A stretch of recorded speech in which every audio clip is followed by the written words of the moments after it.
வணக்கம் சாமி. சாமி ஒருத்தர் டவுட் கேட்டிருந்தாரு. ட்ரெயின்ல போனா இ பாஸ் எடுக்கணுமா கேட்டிருந்தாரு. ட்ரெயின்ல போனா இ பாஸ் எடுக்கணும் சாமி. ஏன்னா அவங்க மென்ஷன் பண்ணியிருக்காங்க. இ பாஸ் மென்ஷன் நீங்க அப்ளை பண்ணும்போது மோட் ஆஃப் ட்ராவல் ஒரு ஆப்ஷன் இருக்கு சாமி. அதில் நீங்க ரோட்ல போனா ட்ரெயின், ஃப்ளைட், ஷிப் இதில் எதில் போனாலும் நீங்க இ பாஸ் எடுக்கணும்னு சொல்லியிருக்காங்க சாமி. ட்ரெயின்ல போனா இ பாஸ் எடுக்கணும் சாமி. அகைன் இப்போ 5 பேர் போனா 5 பேருக்கு தனித்தனியாக இ பாஸ் எடுக்கணுமா கேட்டீங்க. இல்லை சாமி. நீங்கள் யாரா ஒருத்தர் போவீங்க, அந்த ஒருத்தர் கூட 5 பேர் ஆட் பண்ணிக்கலாம். நீங்கள் எப்படி ஆட் பில்கிரிம்ஸ் பண்ணுவீங்களோ அதே மாதிரி இவங்க ஒரு ஆப்ஷன் கொடுத்துருவாங்க. ஒரு குரூப்பாக போகிறீங்கன்னா அந்த 5 பேருக்கும் ஒரே ஆளில் ஆட் பண்ணிக்கலாம் சாமி. நீங்கள் 5 பேருக்கு தனித்தனியாக அப்ளை பண்ண வேணாம். ஒரு ஆளுக்கு அப்ளை பண்ணிங்கன்னா போதும், அவரதில் ஆட் பண்ணிக்கலாம். அதில் ஃபெலோ ட்ராவலர் டீட்டெயில்ஸ் கொடுத்துருப்பாங்க. அவருடைய நேம், மொபைல் நம்பர், யார் ஆட் பண்ணுறீங்களோ அவருடைய ஆதார் கார்டு இது நீங்கள் ஆட் பண்ணால் அவங்களது ஆட் ஆகிடும் சாமி. இ பாஸ் எப்படி அப்ளை பண்ணது ஐபேட் நபி தானே செக் பண்ணிக்கோங்க சாமி. அகைன் பம்பால இருமுடி கட்டுறாங்களா கேட்டீங்க சாமி. இருமுடி கட்டுறாங்க சாமி. பம்பால இருமுடி கட்டுறாங்க. அப்புறமா என்ன கேட்டீங்கன்னா பஸ் வசதி இருக்கா கேட்டீங்க. பஸ் வசதி இருக்குது சாமி. குமுளியிலேருந்து நிலக்கலுக்கு பஸ் இருக்கா கேட்டீங்க. பஸ் இருக்குது சாமி. 2 மணிலேருந்து பஸ் இருக்கும் சாமி. இரவு 2 மணிலேருந்து பஸ் இருக்கும் சாமி. அகைன் எருமலை பெரிய பாதை பம்பாவோட ஸ்டேட்டஸ் கேட்டீங்க. இதில் எந்த ஒரு சேஞ்சஸும் வரல சாமி. எருமலையில் அலோவ் பண்ணுறாங்க. ஆனால் அங்கே போய் 4 பேருக்கு மேலே கூட்டம் கூடக்கூடாது. பெரிய பாதை இன்னும் திறக்கவில்லை. அகைன் பம்பாவில் குளிக்க விட்றாங்களா கேட்டீங்க. பம்பாவில் ஒன்றும் குளிக்க விடலை. நைட் ஸ்டே கிடையாது சாமி. நைட் ஸ்டே கிடையாது. அகைன் நீங்கள் ஸ்லாட் புக் பண்ணும்போது டைமிங் கிடையாது. 2 மணி புக் பண்ணுமா, காலையில் ஸ்லாட் புக் பண்ணா கிடையாது. காலையில் புக் பண்ணுறது பெஸ்ட். ஏன்னா நீங்கள் காலையில் புக் பண்ணிங்கன்னா நீங்கள் வெளிச்சம் பகல்லையே போயிட்டு வர மாதிரி இருக்கும் சாமி. நீங்கள் மதியானம் புக் பண்ணிங்கன்னா நீங்கள் போகும்போதே இருட்டாயிடும். அதனால் நீங்கள் காலையில் ஸ்டார்ட் புக் பண்ணுறது நல்லது சாமி. அகைன் இன்னொருத்தர் கேட்டீங்க பிரசாதம் எப்படி கீ அபிஷேகம் பண்ணுறாங்களா கேட்டீங்க. நெய் அபிஷேகம் பண்ணுறாங்களா கேட்டீங்க. நீங்கள் எடுத்துகிட்டு போகிற நெய் அபிஷேகம் பண்ண மாட்டாங்க சாமி. அவங்க ஆல்ரெடி அபிஷேகம் பண்ண நெய் பிரசாத கூடத்தில் விற்பாங்க சாமி. நீங்கள் போய் வாங்கிக்கணும் சாமி. அகைன் பைக்கில் போகலாமா கேட்டீங்க. பைக்கில் ஒருவர் போகலாம் சாமி. ஒருத்தர் மட்டும் தான் போகணும். நீங்கள் 2 பேர் போகிற மாதிரி இருந்தால் 2 பைக் எடுத்துகிட்டு போங்க சாமி. பார்க்கிங் வசதி இருக்கா கேட்டீங்க. பார்க்கிங் வசதி தான் இருக்குது சாமி. அகைன் டிரைவருக்கு இ பாஸ் எடுக்கணுமா கேட்டீங்க. டிரைவருக்கு இ பாஸ் எடுக்கணும். டிரைவருக்கு வெர்ச்சுவல் டிக்கெட், அந்த வெர்ச்சுவல் கியூ டிக்கெட் டிரைவருக்கு வேணாம் சாமி. ஒருத்தர் கேட்டீங்க டிரைவருக்கும் அந்த வெர்ச்சுவல் கியூ டிக்கெட் புக் பண்ணணுமா கேட்டீங்க. டிரைவருக்கு வெர்ச்சுவல் கியூ டிக்கெட் வேணாம். பட் டிரைவருக்கு நெகட்டிவ் சர்டிஃபிகேட் வேணும். இ பாஸ் வேணும் சாமி.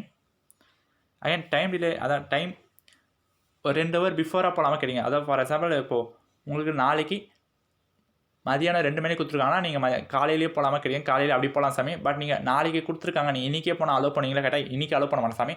அந்த டைம் மட்டும் ஒரு 2 ஹவர் ப்ளஸ் ஆர் மைனஸ் அது மட்டும் பார்த்துப்போம் சாமி. அந்த டேட்லாம் நீங்கள் எந்த டேட் கொடுக்குறாங்களோ அந்த டேட் தான் சாமி போகணும்.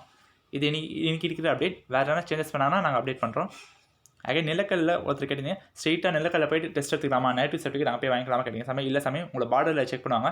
பார்டரில் உங்களை e pass and negative certificate கேட்பாங்க சாமி. நிலக்கடை எதுக்கு அந்த ஸ்கீம் வச்சுருக்காங்கன்னா நீங்கள் இங்கே 24 ஹவர்ஸ் வேலிடிட்டி முடிஞ்சிச்சுன்னா நிலக்கடை மறுபடியும் போய் டெஸ்ட் எடுக்கிறதுக்காக அந்த ஸ்கீம் வச்சுருக்காங்க சாமி. உங்களை பார்டரில் செக் பண்ணுவாங்க. அகைன் ஏஜ் இன்னும் நிறைய பேருக்கு அந்த ஏஜ் டவுட் இருக்குது சாமி. ஏஜ் 10 வயசுலேருந்து 10 வயசுக்கு மேலே இருக்கவங்க எல்லாருமே போகலாம் சாமி. அந்த ரிஜிஸ்டர் பண்ணுறவங்களுக்கு 18 வயசுக்கு மேலே இருக்கணும் சாமி. அது மாதிரி நான் வச்சுக்கோங்க. 10 வயசு போகலாமா கேட்டீங்க. 10 வயசு போகலாம், 15 எல்லாருமே போகலாம்.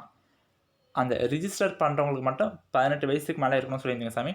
அகைன் 61லேருந்து 65 அவங்க fitness certificate, medical fitness certificate வச்சுருந்தா அலோவ் பண்ணுவாங்க சாமி. அகைன் ஸ்லாட்ஸை பற்றி எந்த ஒரு அப்டேட்டும் இன்னும் வரல சாமி. வந்தால் நாங்கள் உங்களுக்கு உடனே அப்டேட் பண்ணுறோம். அது எந்த டைமிங் லான்ச் பண்ணுவாங்க, எப்போது, டேட் எதுவுமே இன்ஃபார்ம் பண்ணல. எத்தனை டிக்கெட்ஸ் ஓப்பன் பண்ண போகிறாங்க, எந்த அப்டேட்டுமே அவங்க தர சாமி. தந்தால் நாங்கள் உடனே இன்ஃபார்ம் பண்ணுறோம் சாமி. அப்புறம் இ பாஸ் அப்படி கூட்டணி கம்மியாக இருக்குது, இ பாஸ் கேட்கலன்ற மாதிரி ஒருத்தவங்க சொல்லியிருந்தாங்க சாமி. அப்படிலாம் இல்லை சாமி. இ பாஸ் பார்டர்லேயே செக் பண்ணுவாங்க. இ பாஸ் கண்டிப்பாக செக் பண்ணுவாங்க சாமி. அந்த இ பாஸ் அப்ளை பண்ணது ஒரு 5 நிமிஷம் தான் சாமி. நீங்கள் அப்ளை பண்ண ஒரு 5 நிமிஷத்தில் மெசேஜ் அனுப்பிச்சிடுவாங்க. அந்த மெசேஜ் நீங்கள் அந்த லிங்க் அனுப்புவாங்க. அந்த லிங்க் நீங்கள் டவுன்லோட் பண்ணி பிரிண்ட் அவுட் எடுத்துச்சுன்னா ரொம்ப சிம்பிள் தான் சாமி. நிறைய பேர் இ பாஸாக கஷ்டம் நினச்சி. இ பாஸ் ரொம்ப ஈஸி. ஒரு 5 நிமிஷத்துலேயே உங்களுக்கு அவங்க மெசேஜ் ஜென்ரேட் பண்ணி கொடுத்துருவாங்க. அதை நீங்கள் டவுன்லோட் பண்ணிக்கலாம் சாமி. இ பாஸ் ரொம்ப ஈஸி. ஐபேட் அந்த வீடியோலாம் நீங்கள் செக் பண்ணிக்கோங்க. இன்றைக்கி இருக்கிற அப்டேட் இவ்வளோ தான் சாமி. நிறைய பேர் இந்த பஸ் தான் கேட்டீங்க. பஸ் அப்டேட்லாம் எப்படி இருக்குது? பஸ்லாம் இருக்குது சாமி. அந்த 2 மணிக்கு, அந்த 2 மணிலேருந்து பஸ் டைம் ஸ்டார்ட் ஆகும் சாமி. அது பஸ் இல்லைனாலும் அவங்க அரசு வாகனம் இருக்கும் சாமி. எப்படியாவது பஸ் வசதி தான் இருக்குது சாமி. அப்புறம் இன்னொருத்தர் கேட்டீங்க செங்கனூர் ரயில்வே ஸ்டேஷன், செங்கனூர்லேருந்து நிலக்கல் போகலாமா கேட்டீங்க. போகலாம் சாமி. செங்கனூர்லேருந்து பம்பா எல்லாமே பக்கமாக தான் சாமி. ஃபஸ்ட் நீங்கள் நிலக்கல் போங்க. நிலக்கல்லேருந்து உங்களை பம்பா அனுப்புவாங்க. பம்பாலேருந்து உங்கள் பயணத்தை நீங்கள் ஸ்டார்ட் பண்ணலாம் சாமி. அந்த ட்ரெயினில் போகிறவங்களுக்கு இ பாஸ் எடுக்கணுமா கேட்டீங்கன்னா ட்ரெயினில் போகிறவங்களுக்கு இ பாஸ் எடுக்கணும். ஏன்னா அவங்க ரோட்டில் வரவங்க, ட்ரெயினில் வரவங்க, ஃப்ளைட், ஷிப் எல்லாத்துலேயுமே இ பாஸ் எடுக்கணும்னு சொல்லியிருக்காங்க சாமி. அகைன் ஸ்லாட்ஸை பற்றி எந்த ஒரு அப்டேட்டுமே அவர் வந்தால் நாங்கள் உடனே அப்டேட் பண்ணுறோம். ஓகே, நன்றி சாமி. இது இன்னைக்கு பார்த்தீங்கன்னா சபரிமலையோட அப்டேட்ஸ் அண்ட் நியூஸ் சாமி. வேறு எதனா அப்டேட் கிடச்சா நாங்கள் உடனே இன்ஃபார்ம் பண்ணுறோம். நன்றி சாமி.